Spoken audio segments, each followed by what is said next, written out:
Hi boys and girls, it's Mrs. Cutler here with you. I am here for Read Aloud today. This is Among the Imposters and we are on chapter 12. So I actually haven't been out rototilling today, so I don't think I have any dirt on my face like I have in the past. But I intend to go do a little bit of rototilling after this. The garden's looking fabulous, but I want to just give it that nice finished look. So I'll go till a little bit again. And my blisters are healing up. They're looking much better. So I'm ready for more tilling. We're going to do chapter 12, and I think probably chapter 13 too, because both of these chapters are fairly short. So here we go. Luke made himself wait an entire week before he went back to the woods. But in that time, no matter how closely he paid attention to everything, the mysteries only seemed to multiply. For example, by the end of the week, Luke was even more baffled by the lack of windows than ever before, because he discovered there wasn't a single window in the entire place. To learn that, Luke had to make himself figure out the floor plan of the entire school.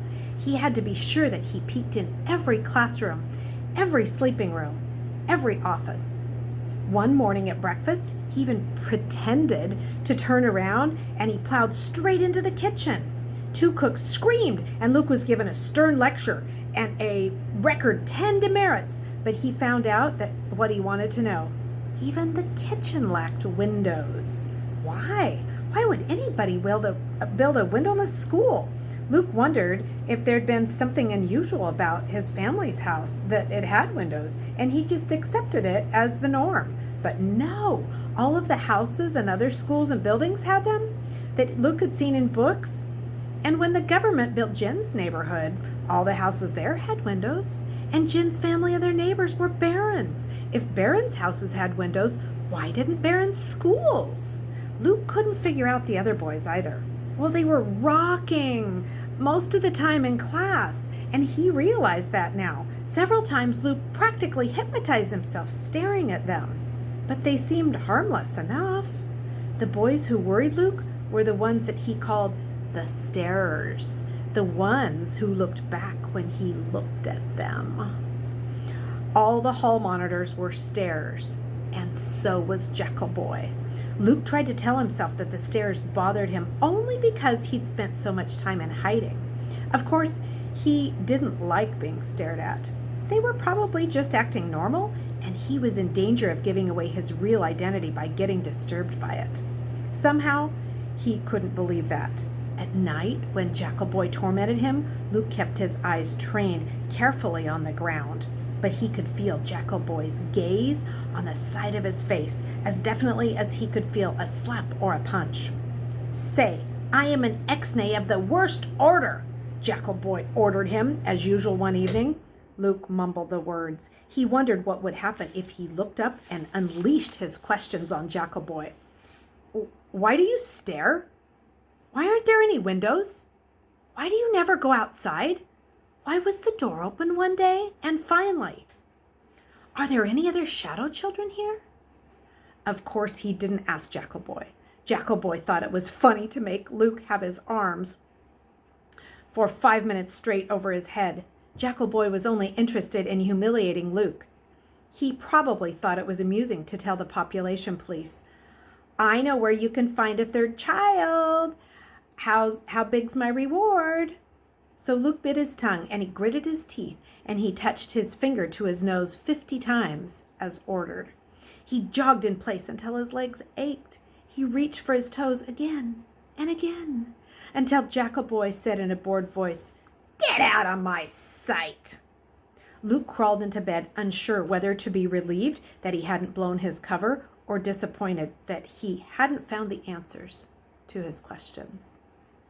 That night in bed, he was too busy puzzling over his mysteries to even think about whispering his own name. When he had his pretend conversations, he asked advice instead of offering apologies. "Well, what do you think, Jen? What's wrong with this place? Is there something wrong? You went into the world on fake passes all the time. Did people everywhere act like the boys at Hendrix? And Mother, Dad, what's your opinion? Is it okay if I go out into the woods again?" But it was ridiculous to feel like he had to get permission from his parents that he'd never see again, or to ask advice from a friend who was dead. It was just too bad. That was all he had. Luke swallowed a lump in his throat. He couldn't solve the school's mysteries, but he was going back to the woods, no matter what. Chapter 13. Luke worked out a plan for leaving the school every day after lunch and coming back right before dinner. It was sort of a compromise, he thought. He ought to go to some classes no matter how little sense they made to him. And this way, he wouldn't miss any meals. He was already hungry all the time. He already had trouble keeping his fancy Baron pants hitched up on his scrawny frame.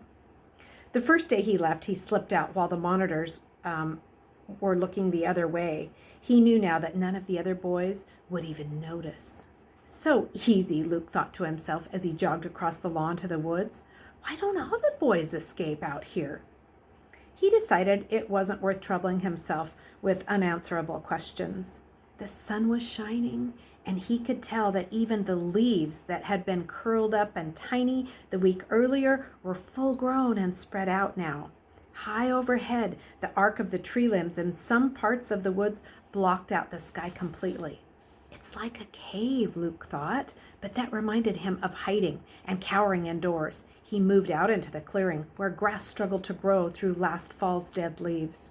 It looked like there were raspberry plants, too, mostly buried in tangled brush. Raspberries, Luke thought, his mouth watering. Mother grew raspberries back home, and every June she kept the whole family stuffed with raspberry pies and cakes and breads.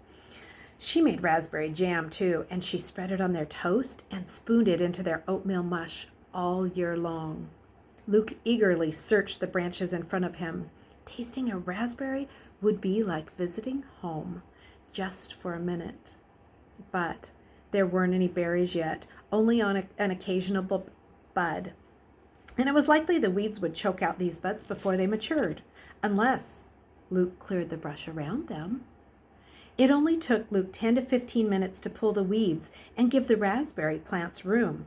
By the time he was done, he had a full-blown idea in his head.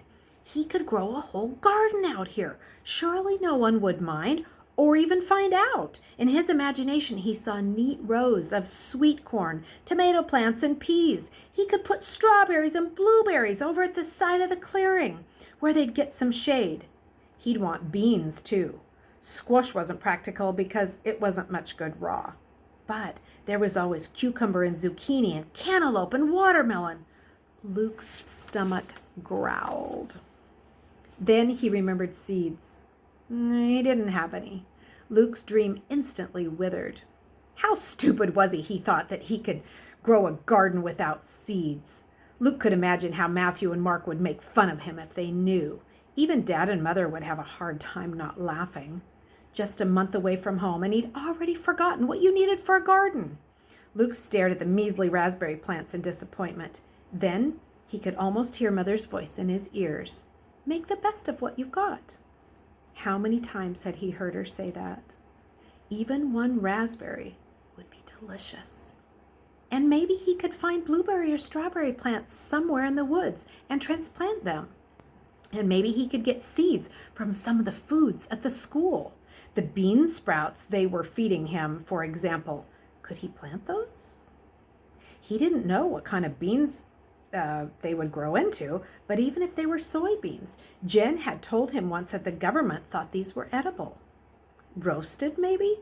He could build a fire. And maybe later in the summer, they would serve tomatoes or cantaloupe or watermelon, and he could smuggle the seeds into his room somehow. It would be too late for planting by then, but he could save the seeds for next year. It made Luke's throat ache to think of staying at Hendrick's school for a whole year. A whole year without his family. A whole year grieving for Jen. A whole year of not speaking to anyone but Jackal Boy. A whole year of having nothing but a fake name and clothes that didn't fit. Luke stood up and planted his feet firmly on the ground. I have the woods, he said aloud. I'll have a garden. This is mine. chapter 14. All right, so we read a couple chapters tonight. They were kind of short, but this is really interesting. I kind of like the way that Luke is thinking. He's starting to kind of take control of some of the things in his life at Hendrick's School for Boys, and it'll be interesting to see what happens with Jackal Boy. So stay tuned. These will be up tonight, and tomorrow we'll read chapter 14. So tomorrow we have a class meeting, and remember, it is Stuffed Animal Day. So bring your favorite stuffed animal. I'll have mine with me, and we will share tomorrow for a class meeting. All right, see you later. Bye.